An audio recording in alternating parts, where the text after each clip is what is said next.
Hi, I'm Tom Rhodes. After a lifetime of traveling, the pandemic forced me to stay home and be in the same place. So I got to appreciate Los Angeles on a much deeper level than I ever had before. I've always looked for my thrills and adventure outside of Los Angeles. But once the world shut down, my eyes started to open up to all of the magical hidden stories that were right in front of me and here all along. Los Angeles is a city that lives in the imagination of everyone in the world, because everyone everywhere has grown up consuming film, art, music, and television that was created here. My life has been a never-ending search for heroes and inspiration. By not traveling the world, I discovered the treasure of everything I find fascinating, right here at home, where I belong. Allow me now to take you on a journey of LA history through the historic, cultural figures who have lived here. This is LA History.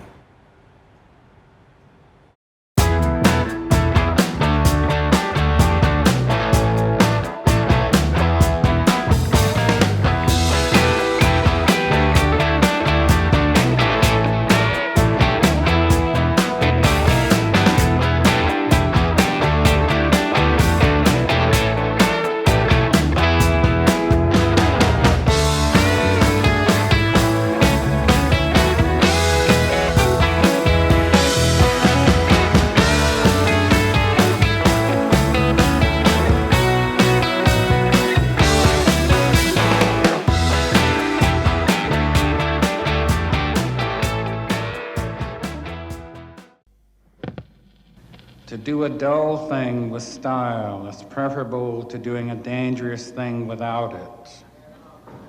To do a dangerous thing with style is what I call art. I've been a fan of Charles Bukowski since 1991, when I bought this book, War All the Time, at City Lights Bookstore in San Francisco. And the title of this book should give you an idea of how Bukowski saw his place as a man who was constantly at war with the outside world. War all the time.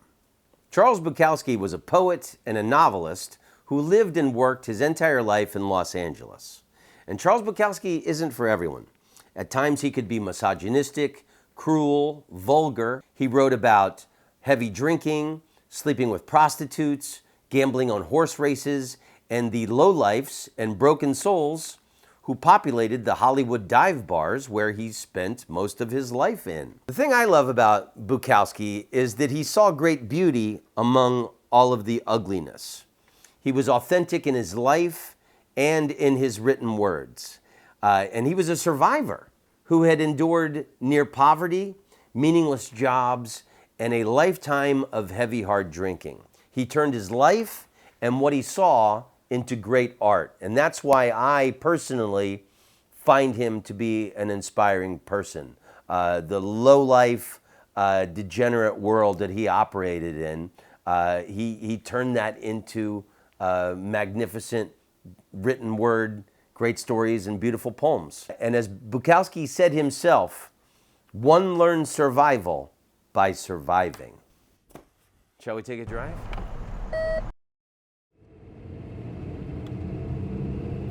Right up here is the house that Charles Bukowski grew up in, 2122 South Longwood Avenue. In the documentary Born Into This, Bukowski comes back here, and he said he used to call this the House of Horrors. This is 2122 Longwood Avenue, the House of Horrors. And he takes us into the bathroom, and he said that's where his father used to beat him with a strap. And his father beat him until he was 14 years old. When he was young, he would cry. And then when he was 14, he didn't make a sound. And I don't know how many lashes he'd give me. They'd be hard. 8, 10, 12, 14. Of course, you can't help screaming, especially when you're 6 years old, 7 years old.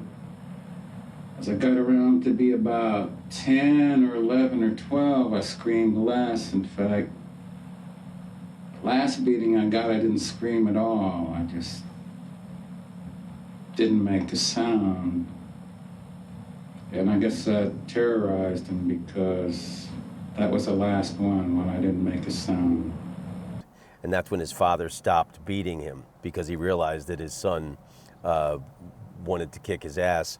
And then when he was 16, Bukowski knocked his father out with one punch. When I read Ham on Rye, I was on vacation with my parents, and I was reading it on the beach, and it was a lot of stuff in there about how abusive his dad was, and it was physical for sure, but it's the mental abuse and just like the cutting comments and stuff. Well, that's why I've never understood why anybody would physically abuse their children when damaging them psychologically is so much more permanent. Yeah. He was thrown out of his house many times. His father threw all of his belongings, including his typewriter, out on the lawn once. It was very unhappy memories for Bukowski, but this is where he wrote a lot of great poems about, what was the one he said about his father? My father's feet stank, and his smile was a blaze of dog shit. But he wasn't fond of his father. This poem is called Too Late. I was a slow developer. I got good too late. High school was over. It was summer with no job, and my father looking at me over the plates at mealtime. During the day, I'd hang around the lots. Hey, anybody want to play football? Baseball? Now and then I'd get a few guys, and then I'd look good. I could powder the ball better than anybody. I could make impossible, graceful catches over my shoulder. At football, I was the best broken field runner in the neighborhood. I laughed at them while dodging past, while the young girls and neighborhood people applauded my mastery. But the guys didn't want to play anymore. Listen, Hank, we've got things to do. Why didn't you go out for the teams when you were still in school? Then they'd leave and the people would leave, and I would be standing in the vacant lot alone. And then I'd go back to the house and back to my father watching me over his dinner plate. Well, son, what did you do today? Did you find a job? He should have seen me with all the young girls screaming. He just didn't know who he was sitting at the table with. I love that. I think that's been great inspiration, like in life, anytime you're ever at a party or in whatever situation and somebody is treating you like a punk or like you're insignificant, that last sentence has always brought me great strength. He just didn't know who he was sitting at the table with. Bukowski had this really bad acne problem when he was a teenager, and in the 40s they would treat severe acne with acid, so he was left with all these pockmarks on his face. So he really was a rough-looking individual. I was on some fucking bus with a girlfriend, and here came a guy walking toward us, looking for a back seat. His scars were deeper than mine. And you want to know something? I was jealous. Jealous? Yeah. I said, Jesus. I said, did you see him? She said, yes, I did. I said, oh, shit. What a beautiful man he was. For me, like, Bukowski represents sadness and isolation. Yeah. And I think people have had that in abundance in the last couple of years. So, I mean, maybe that alone would be something people could identify with. But in all the sadness and isolation and suffering, you know, he kept that pilot light, that flame of hope and seeing great beauty in the world alive in his heart and in his writing. This is 5124 de Longpre Avenue. This is where Bukowski lived from 1964 to 1973. He wrote the novel Post Office, he wrote the novel Factotum, Burning in Water, Drowning in Flame, so many countless poems. This is Factotum. This is a novel that he wrote while he lived at that same Hollywood address. If you're going to try, go all the way. Otherwise, don't even start. This could mean losing girlfriends, wives, relatives, and maybe even your mind. It could mean not eating for 3 or 4 days. It could mean freezing on a park bench. It could mean jail. It could mean derision. It could mean mockery, isolation. Isolation is the gift. All the others are a test of your endurance, of how much you really want to do it. And you'll do it, despite rejection and the worst odds, and it will be better than anything else you can imagine. If you're going to try, go all the way. There is no other feeling like that. You will be alone with the gods, and the nights will flame with fire. You will ride life straight to perfect laughter. It's the only good fight there is. You will ride life straight to perfect laughter. Making this Bukowski episode, the thing I learned is that Bukowski spent so much of his life in a very small area, like in a 20-mile radius of Los Angeles, from where he grew up and where he lived in Hollywood and then where he lived at the end of his life in San Pedro. And the guy really loved Los Angeles. He did. He loved the grittiness of Los Angeles. He loved the hope and potential of Los Angeles, the illusion of the glamorous dream to the reality of heartbreaking poverty. Like, he just thought Los Angeles was paradise on earth. People rob themselves of happiness all the time, and you think like fame and riches is your thing, but you know what is important in life. Like in the book Post Office, he hates the job. Yes. He's absolutely miserable. But like his greatest moment in life is when he crawls in bed next to his girlfriend and he warms up next to that big beautiful ass. Yeah. And so he says this throughout the book that that's his greatest moment in that period. He's miserable. Everything sucks. He's barely getting by financially. But just that moment when he crawls in bed next to that big, warm, beautiful ass. At the light, turn right onto Bouchet Street. Then the destination is on your right. Yeah, and that's the post office where Bukowski worked. So there was a man named John Martin who owned Black Sparrow Press.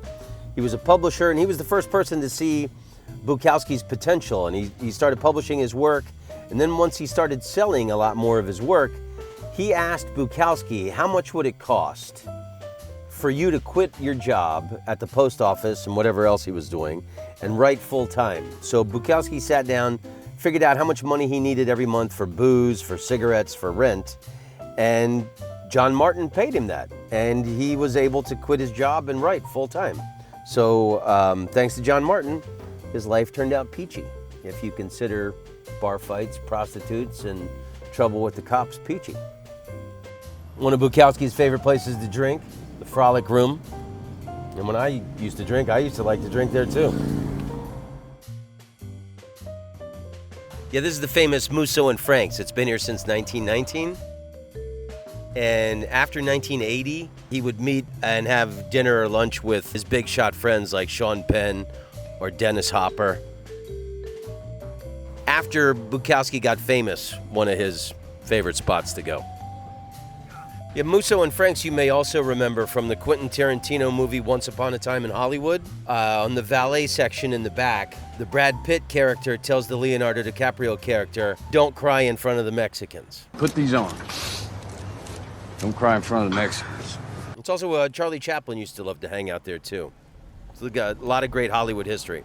But that's where Bukowski liked to hang out after he got famous and got a little bit of money. This poem is called Yes.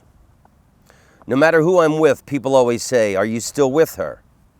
My average relationship lasts 2.5 years, with wars, inflation, unemployment, alcoholism, gambling, and my own degenerate nervousness. I think I do well enough. I like reading the Sunday papers in bed. I like orange ribbons tied around the cat's neck. I like sleeping up against a body that I know well. I like black slips at the foot of my bed at 2 p.m. I like seeing how the photos turned out. I like to be helped through the holidays. 4th of July, Labor Day, Halloween, Thanksgiving, Christmas, New Year's. They know how to ride these rapids, and they are less afraid of love than I am. They can make me laugh where professional comedians fail. There is walking out to buy a newspaper together. There is much good in being alone, but there is a strange warmth in not being alone. I like boiled red potatoes. I like eyes and fingers better than mine that can get knots out of shoelaces. I like letting her drive the car on dark nights when the road and the way have gotten to me. The car radio on. We light cigarettes and talk about things, and now and then become silent. I like hairpins on tables, on the floor. I like knowing the same walls and the same people. I dislike the insane and useless fights which always occur, and I dislike myself at these times, giving nothing, understanding nothing. I like boiled asparagus. I like radishes, green onions. I like to put my car into a car wash. I like it when I have 10 win on a 6-1 shot. I like my radio which keeps playing Brahms, Beethoven, Mahler. I like it when there's a knock on the door and she's there. No matter who I'm with, people always say, "Are you still with her?" They must think I bury them in the Hollywood Hills. I used to listen to the blues constantly. That was my main thing when I was in my 20s. And I think I was a happier person, and I think I was like attracted to the sadness and the suffering of these men who had, you know, lived the toughest circumstances in life. Now that I've had tough circumstances in my life, I don't listen to the blues that much. I want something more uplifting. Right. And I was in my 20s when I discovered Bukowski, and for the same reason, I gobbled it up.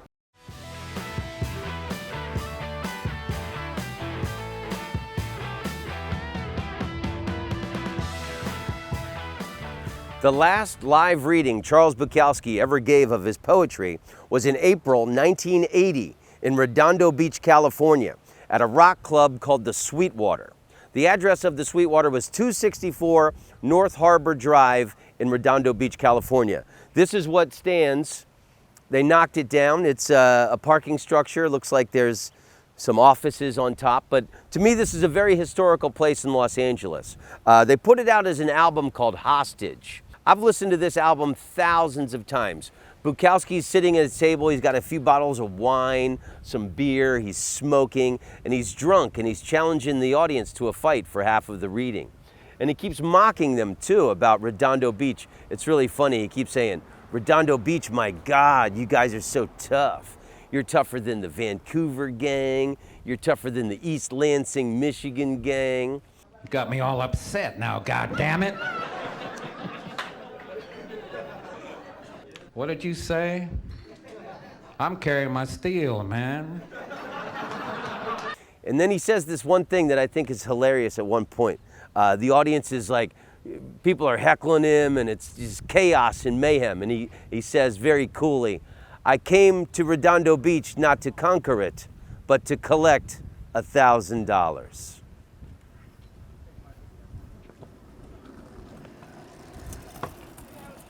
Nice move, kid.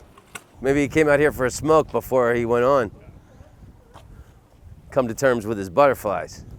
The thing I like about Bukowski is he is the rare human gem that reminds us that you should never be bored in life. The guy was never bored. Whatever you think of his writings or him as a person, the guy lived his own life the way he wanted to. Other people didn't make decisions for him. And he was never bored. And he was always writing and creating. So I think that's the mark of a good life. All we have in life is the art and writings that we leave behind. And comedy recordings, hopefully.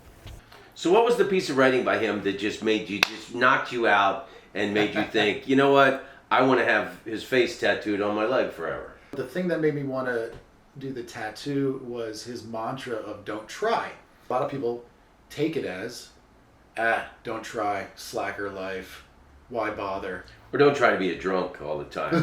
Don't try and be drunk when you write. That's how I first took that, because it says "don't try" on his grave. Mm-hmm. But there's another meaning to that. Well, it's kind of what you can take from it, right? Because, I mean, he was very anti-authoritarian and anti-9 to 5. Like, don't try too hard. Don't try to be some great writer. That it should flow out of you, right, instead of putting some superficial effort into what you think the process is. That it should be this natural lightning strike, the moment of creativity when it comes to you. Alcohol is not a great thing. Because you die from alcohol doesn't mean you're any good. You gotta leave some words behind. As death comes, you almost say, "Okay, baby, it's time, it's good." So I know I have very little fear of death. In fact, I almost welcome it. Pour out a little from my dead homie. Charles Bukowski wrote this. For those who believe in God, most of the big questions are answered. But for those of us who can't readily accept the God formula, the big answers don't remain stone written. We adjust to new conditions and discoveries. We are pliable. Love need not be a command, nor faith a dictum. I am my own God. We are here to unlearn the teachings of the church, state, and our educational system. We are here to drink beer. We are here to kill war. We are here to laugh at the odds and live our lives so well that death will tremble to take us. Wow. Live your life so that death will tremble to take you.